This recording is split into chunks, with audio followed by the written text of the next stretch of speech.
Hello, everybody. Welcome back to another DeFIRE AMA. It is Sunday, July the 17th. Today, in addition to talking about the updates for the work on the Blazed app, we are also going to talk a little bit about partnerships, about the business to business aspect of what we've been building in the background while you guys have been hopefully seeing a little bit of price appreciation on your investments. It's been a couple of nice days, the last couple of days. Um, so let's start with the one that I kind of teased on Twitter, which is that we heard back from somebody that we had applied a grant for a grant with, and so we're going to be partnering with one of the biggest names in DeFi in the future. Obviously, I don't want to step on an announcement, so we're not going to name anything yet, but we do have some promising updates in the future for you guys, and that'll be coming pretty quickly. And that'll be support on not just the grant level, but hopefully some visibility as well. So it's super exciting. When we have more details, we'll tell you about that, and we'll give you all of the fine grained details of it. We also have been putting out some feelers for other applications with other major DeFi players. Some of those are out already. Some of them we're still working on. And since we've kind of gotten some confirmation that what we're doing is appealing, we fully expect that we'll have some more news in the near future around some of those other applications that we put out. All of that's obviously going to go into helping us build out the Blazed app and get ourselves fully through the launch process. And the other aspect of the funding side of things is that we have got the code ready for our next round of sales. We are not going to be announcing that until we have a chance to talk about the upcoming partnerships that we've been working on. So we want to kind of time all of that so that given the fact that we're still not out of the woods, there's possibly more downtrends in the market, and it's not necessarily guaranteed that people are going to flood back into a community sale. We're going to try to do everything we can to structure the rollout of that next round of sales so that we capture as much value as we can, and get the sale in front of as many people ahead of time as possible. Let's see. So some of the other partnerships that we are pursuing have there's a mutual interest there. We're either going to use some sort of technology that's going to go along with that's going to be integrated into the Blazed app, or we're going to be routing some of our strategies through different kinds of protocols. So there's a natural partnership there anyway. So we're hopeful that we'll be bringing on some other partners that offer different DeFi services. Let's see. So we had when it comes to protocol partnerships for Blaze in terms of strategies, we had a good talk. I had a talk with a builder for a protocol on the Shimmer network, which is the IOTA Foundation's new DeFi network that they're going to be launching. So it looks like we'll have our first partnership already nailed down when we do expand to the Shimmer network. Obviously, we're going to be launching the MVP on Polygon, and we fully expect that we'll then expand to Avalanche and Phantom as well. And then beyond that, I'm sure we'll also expand to other chains after that. But it's great to have that first partnership, and they also have a really novel kind of a structure to their protocol. So it's always great to have exposure to established chains. It's also always a great opportunity to get the upside exposure to a new chain, right? A lot of great incentives happen in that first year that a chain comes online. We believe that they'll be on Shimmer. They'll probably also expand to Polygon as well, so it'll just make a lot of sense for us to work with them. We think they have a great team and a great concept, and so that'll be a fun one.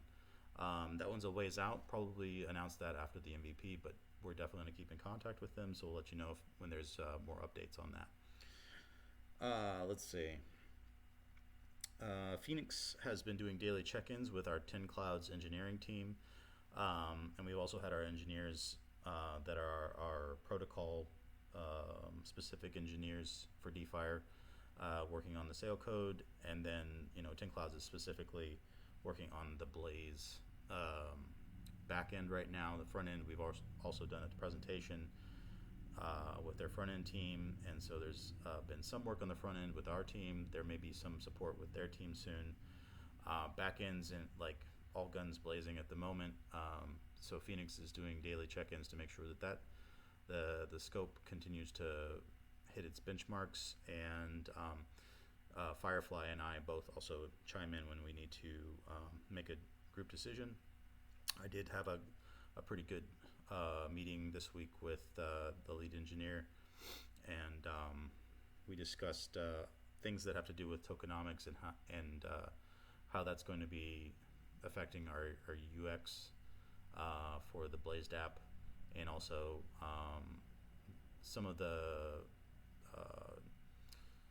functionality for the containers, and how that will also affect how we build the code for the DApp. So again, like every week, I think I kind of mention this, but as you go through and talk about building, coding out different things that interact with different protocols, every protocol has its own hiccups in terms of the way that their code is written, how our code has to be written in response to it, and then what we initially architected for the concepts behind Blazed app, and how that actually works out so that all of the different contracts can interact behind the scenes and maximize speed, efficiency, cost effectiveness, security, etc.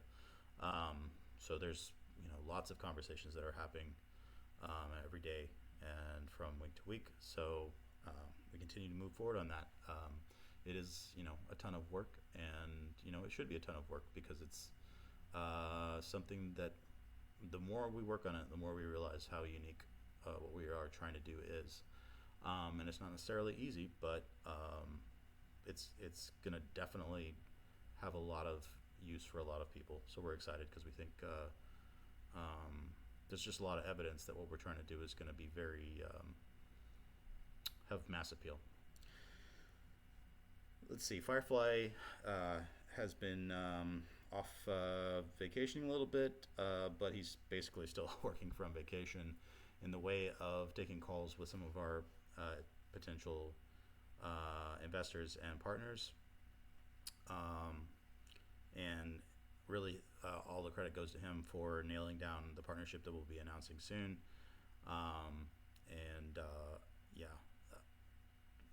We would be we would be having a hard time keeping up with things if it was just me and Phoenix trying to do everything. So it's great that he's able to help us while trying to do family and get some decompression time as well. So thank you, Firefly. And then I just want to end with a little bit of a acknowledgement of a conversation I had this week with somebody who does pretty deep research in the DAO governance space, both in the way of working with research labs and also with VCs and other people who are funding investments that are trying to not just answer how we are going to scale up DeFi from a financial standpoint with funding and use cases and all of that, but also how these organizations are going to work from the political level and economic level and social level. So there's social scientists, political scientists, economists that are all kind of working together on this project.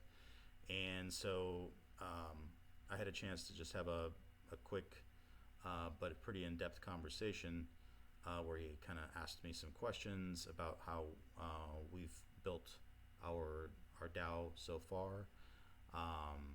They're actually trying to create a structure that will assist DAOs to make decisions about how to change and to grow over time.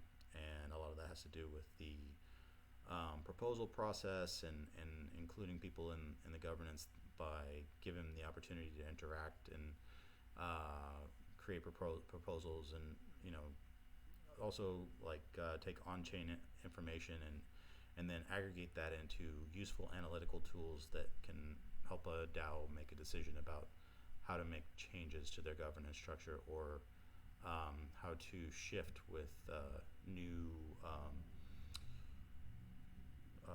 with the evolving market and the evolution of DAOs themselves. We're kind of building the tracks in front of the train, and that's always obvious from one season to the next of DeFi when it comes to just watching protocols build and watching people come in and out of the market. You have a good sense of what the impact is from an economic standpoint, but it's a little bit less obvious and more amorphous when you come to talk about what is the usefulness of a DAO structure. Does it work?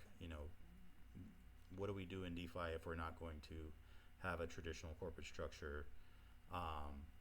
Because there's all of these people trying to work as DAOs, and yet there's lots of questions about what's the best practices and how do we scale up from a small organization into a large organization that still has some sort of efficiency. Obviously,